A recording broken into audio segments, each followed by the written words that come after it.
ছিলাম যে সাকিব খানের মতো অধ্যাবসায় আমাদের কম। সাকিব খানের জন্য যদি 100 হল বেঁচে থাকে, 100 হল যদি রানিং থাকে, কেন না? আমি সাকিব ভাইকে পার্সোনালি আমি যদি তাকে বলার সুযোগ পাই, মাস্ট বি বলবো যে ভাইয়া আগের মতো কাজ করেন। আপনি কোয়ালিটিফুল ছবি দুইটা করছেন, তাতে কিন্তু আপনার হল মালিকরা হয়তো বা ওই 1 মাসের জন্য 2 মাসের জন্য হয়তো খুব ভালো সচল থাকতে পারছে, বাট আগের মতো কিন্তু পারছে না। তো আমি বলবো সাকিব ভাইকে, ভাই অ্যাটলিস্ট বছরে 4টা করেন, আপনি বছরে 6টা করেন আপনি, কারণ আমাদের অডিয়েন্স নাই, আপনার আছে। আপনি ইন্ডাস্ট্রিকে টিকিয়ে রাখেন, আপনি হল মালিকদের টিকিয়ে রাখেন। আমি যখন স্টার্ট করি দ্যাট টাইম আমি অ্যাজ এ প্রেজেন্টার আমি শুরু করি। বিটিভিতে আমার স্টার্ট বেসিক্যালি। হিরো হিসেবে কত বছর হচ্ছে? আমার 14 হচ্ছে ফার্স্ট ছবি রিলিজ। 14 প্রায় 10 বছর অলমোস্ট। 10 বছরের ক্যারিয়ারে অ্যাচিভমেন্টটা কি আসলে আপনার দৃষ্টিতে? 10 বছর ক্যারিয়ারে অ্যাচিভমেন্ট হচ্ছে আমি এখনও করে খেতে পারছি, এখন আমি টিকে আছি। আমার সাথে অনেকেই ছিল যারা আমি এখন শুনি যে হয়তো কোনো জব করছে, হয়তো কোনো বিজনেস করছে, অনেকেই আমার সাথে, কিন্তু আমি অনেককে খুঁজে পাই না। কেউ কেউ কাজ করছে, বাট আমি ফিল করি যে এই বাজারে, এই আমি বলবো খরার বাজার, এই খরার বাজারে যে আমি করে খেতে পারছি, আমি আমার ফ্যামিলি মেনটেন করতে পারছি প্রপারলি, আমি ভালো ড্রেস পরি, ভালো খাবার খাই, ভালো একটা বাসায় থাকি, আমার কাছে মনে হয় এটা আমার সবথেকে বড় অ্যাচিভমেন্ট।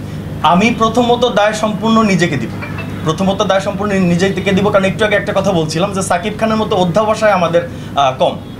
সে যেভাবে আসলে তাকে নিয়ে ভেবেছে, আমরা যখন ইন্ডাস্ট্রিতে ফার্স্ট আসি, আপনারা জানেন যে আমার প্রথম ছবি শাহিন সুমনের সাথে, biggest director this time also.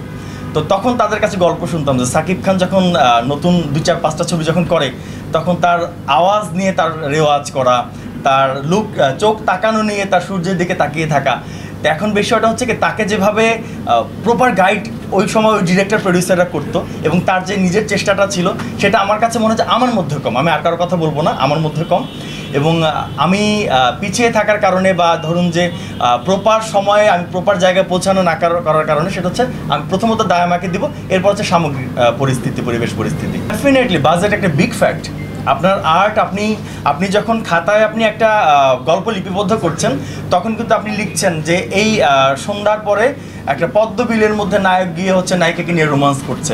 এখন পদ্মবিল তো আপনি এই সময় পাবেন না, তো পদ্মবিলটা আপনাকে ক্রিয়েট করতে হবে। তো একটা পদ্মবিল যখন আপনি ক্রিয়েট করতে যাবেন, তখন আপনার বাজেট দরকার হবে। আপনি পরের সিনে দেখছেন যে পদ্মবিল থেকে উঠে এসে আপনি স্বপ্নের মধ্যে হারিয়ে গেছেন, একটা রাজপ্রাসাদের মধ্যে আপনি নায়িকাকে নিয়ে আপনার বাসর ঘরে সিন করছেন, বাট সেটা করতে হলে আপনার বাজেট লাগবে। সো আপনার গল্পের প্রয়োজনে এবং গল্পের সার্থকতায় আপনার বাজেট মাস্ট বি, এটা ভীষণ প্রয়োজন। দেখুন আমাদের দেশে আপনারা অলরেডি আমরা দেখতে পাচ্ছি যে অনেক ভালো ভালো মেকার্স অলরেডি এসছে, অনেক ভালো ভালো প্রডিউসার্স অলরেডি এসছে, এবং অনেক ভালো কাজও অলরেডি হচ্ছে। আমরা ডে বাই ডে কিন্তু লাস্ট 2-3 বছরে আমরা কিন্তু ভালো কিছু ছবি পেয়েছি, ভালো কিছু আর্টিস্ট পেয়েছি, ভালো কিছু ডিরেক্টর পেয়েছি। এখন আমার ব্যাড লাক, আমি তাদের সাথে কাজ করতে পারছি না, বা তাদের হয়তো গল্পের সাথে আমি যাচ্ছি না, বাট আমি তাই বলে কিন্তু অস্বীকার করবো না যে না, আমরা কিন্তু প্রপার পাইনি। আমাদের ডে বাই ডে প্রোগ্রেস হচ্ছে, এবং আমি মনে করব যে আমি অভি বা আমার মতো আর 2-4 জন অভি হয়তো যদি ইন্ডাস্ট্রিতে আমরা প্রপার ওয়েতে বিচরণ নাও করতে পারি, বাট ইন্ডাস্ট্রি কিন্তু আগের থেকে বেটার। এবং আমি যদি বলি যে আমাদের সিচুয়েশান বা আমাদের গার্ডিয়ান যারা আছেন এখন, ডিরেক্টর বলেন, প্রডিউসার বলেন, তাদেরও কিন্তু এখন টেস্ট চেঞ্জ হয়ে গেছে। তারা কিন্তু এখন একটু ভিন্ন ধরনের গল্প, ভিন্ন ধরনের মেকিং, ভিন্ন ধরনের আর্টে এখন তারা ট্রাই করছে যে কীভাবে এই ব্যাপারটাকে একটু অন্য ওয়েতে নিলে, যেখানে হচ্ছে আগে যেমন অনেকের একটা ধারণা ছিল যে বাংলা মুভি মানেই হচ্ছে দর্শক হচ্ছে গার্মেন্টস ওয়ার্কার আর হচ্ছে রিক্সাওয়ালা, কিন্তু এখন কিন্তু অনেক ভালো ভালো ফ্যামিলির মানুষগুলো খুব মানে হয় না যে শখে তারা মুভিটা দেখে, খুব একটা অপেক্ষা করে যে এখন সামনে পরাণ আসবে, মানে আমি শুনেছি এর আগে হাওয়া বদল দেখবো, একটার পর একটা যখন শুনে তারা ওয়েট করে থাকে যে ঠিক আছে এই ছবিটা দেখবো, ওই মাসে এটা রিলিজ হচ্ছে, ঠিক আছে ওই দিন অফ রাখবো, এই ছবিটা আমরা হলে গিয়ে দেখবো। সো অফকোর্স চেঞ্জ হচ্ছে ডে বাই ডে। আমরা হলে যখন যাই তখন দেখতে পারি এক শ্রেণীর দর্শক আছেন যারা মূলত গল্পের জন্য না, তারা নায়ক কেন্দ্রিক সিনেমা দেখেন, অর্থাৎ শাকিব খানের সিনেমা বলে তারা সিনেমাটা দেখতে এসেছে। সেক্ষেত্রে এই দর্শক যদি চেঞ্জ না হয়, আমরা তো যত ভিন্ন গল্পের সিনেমা আনি, আমাদের সিনেমাটা দেখা হবে না। আচ্ছা, দর্শক আমাদের চেঞ্জ করতেই কেন হবে? শাকিব খানের জন্য যদি হলে দর্শক যায়, দেখুক না শাকিব খানের ছবি। এখন আমি অভি যদি আমার মতো করে আমি নিজেকে প্রেজেন্ট করে আমি যদি আবার আমার কিছু দর্শক আমি করে নিতে পারি, তো সেটা তাহলে কোনো প্রবলেমের কিছু নাই। শাকিব খানের জন্য যদি 100 হল বেঁচে থাকে, 100 হল যদি রানিং থাকে, কেন না? আমি সাকিব ভাইকে পার্সোনালি আমি যদি তাকে বলার সুযোগ পাই, মাস্ট বি বলবো যে ভাইয়া আগের মতো কাজ করেন। আপনি কোয়ালিটিফুল ছবি দুইটা করছেন, তাতে কিন্তু আপনার হল মালিকরা হয়তো বা ওই 1 মাসের জন্য 2 মাসের জন্য হয়তো খুব ভালো সচল থাকতে পারছে, বাট আগের মতো কিন্তু পারছে না। তো আমি বলবো সাকিব ভাইকে ভাই অ্যাটলিস্ট বছরে 4টা করেন, আপনি বছরে 6টা করেন আপনি, কারণ আমাদের অডিয়েন্স নাই, আপনার আছে। আপনি ইন্ডাস্ট্রিকে টিকিয়ে রাখেন, আপনি হল মালিকদের টিকিয়ে রাখেন, তো কেন না, অফকোর্স।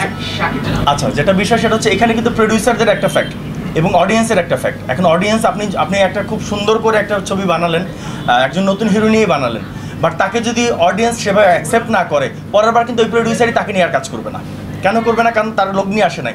সে তখন কি করবে, আরও 2 কোটি টাকা এক্সট্রা দিয়ে হলেও সে পরবর্তীতে ছবিতে সাকিব খানকে নিয়ে ট্রাই করবে। তো বিষয়টা হচ্ছে যে আপনার অডিয়েন্সের ধ্যান ধারণা চেঞ্জ হবে। আমার কাছে মনে হয় অলরেডি হচ্ছে, অলরেডি অনেক, যে শরীফুল রাজ অলরেডি অনেক ভালো কাজ করছে এবং ডে বাই ডে কিন্তু তারও একটা মানে ব্যাপার অলরেডি আসছে। এবং রিসেন্ট আমার বন্ধু জয় চৌধুরী, তার বেশ কয়েকটা ছবি রিলিজ হয়ে গেল। তো আগের থেকে কিন্তু মানুষের টেস্ট চেঞ্জ হচ্ছে, হলে দর্শক আসছে। সো কেন না, আমাদের মনে হয় যে সাকিব ভাইরও থাকা উচিত, কন্টিনিউয়াসলি কাজ করা উচিত এবং সেই সাথে আমাদেরকে সাথে নিয়ে কাজ করা উচিত। কারণ সাকিব ভাই, দেখুন সাকিব ভাই ম্যাক্সিমাম ছবিতে আসলে একজন হিরোই ম্যাক্সিমাম ছবিতে থাকে। তো আমার মনে হয় যে সাকিব ভাইয়ের ছবিতে যদি প্রডিউসাররা চিন্তা করে যে সেই সাথে আরেকটা হিরোকে আমরা ইন্ট্রোডিউস করি, তাহলে হবে কি ওই সাকিব ভাইয়ের সাথে সাথে এই মানুষগুলো কিন্তু ওই হিরোটাকেও চিনলো, এটাও কিন্তু একটা ফ্যাক্ট হতে পারে। তো আমি বলবো যে এই সিচুয়েশান যদি আমরা ওভারকাম করতে চাই, আমাদের সবাইকে নিয়ে ভাবা উচিত। একজন প্রডিউসার ভাববে, একজন ডিরেক্টর ভাববে, সেই সাথে একজন আর্টিস্ট ভাববে। আমরা কিছুদিন আগে পর্যন্ত জানতাম যে কিছু হিরো আছে যারা হচ্ছে যে সলো হিরো না হলে আমরা ছবি করব না, আমি 2 নায়কের মধ্যে করব না। আমাদের মেন্টালিটিও চেঞ্জ করা উচিত যে কেন করব না। আমাদের আগে কত ভালো ভালো ছবি হতো, বড় ভাই ছোটো ভাই টাইপের থাকতো, 2 বন্ধু মিলে ক্যারেক্টারগুলো একদম ইকুয়ালি প্যারালাল হতো। সো আমরা ওইভাবে যদি চিন্তা করি, আমার কাছে মনে হয় যে যতগুলো প্রবলেমস আছে আমাদের আর্টিস্ট, ডিরেক্টর এবং আমাদের প্রডিউসার্স সবাই মিলে যদি আমরা চিন্তা করি, অফকোর্স ওভারকাম করা সম্ভব।